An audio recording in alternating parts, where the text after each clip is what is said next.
सकाळी अशी माहिती मिळाली की एका तरुणीवर हल्ला झाला आहे, ती जखमी आहे. आस्था हॉस्पिटल इथे हल्ला झाला असं समजल्यानंतर आम्ही पथकाचं ताबडतोब गेलो असता तिथे जाण्यापूर्वीच तरुणीला औषधोपचारासाठी घेऊन गेले होते आणि जो जखमी होता इसम त्यास केम हॉस्पिटल इथे नेलेलं होतं. तर जखमी मुलीवर आंबेडकर हॉस्पिटल बायकाळा इथं औषधोपचार चालू होतं. त्यानंतर पुढील औषधोपचाराकरता तिला जे हॉस्पिटलमध्ये नेलेलं असून सध्या तिच्यावर औषधोपचार चालू आहे. तरुणीची सर काय अवस्था आहे? व्हिडिओमध्ये ती अतिशय गंभीररित्या जखमी झालेली दिसते.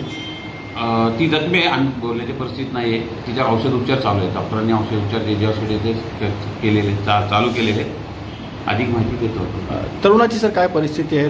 तरुणाला केम हॉस्पिटलचे औषधोपचार नेले असता औषधोपचार त्याने मयत झाल्याचे जे घोषित केलेले आहे त्याप्रमाणे पुढील कारवाई आम्ही करत आहोत. सर दोघांचा काही परिचय कळेल का? काय नाव होते, काय करायचे दोघे आणि कशी ओळख होती? एकाच परिसरात राहणार होते असे आम्हाला माहिती मिळालेली आहे. ओके. त्यामुळे ते ओळखत होते.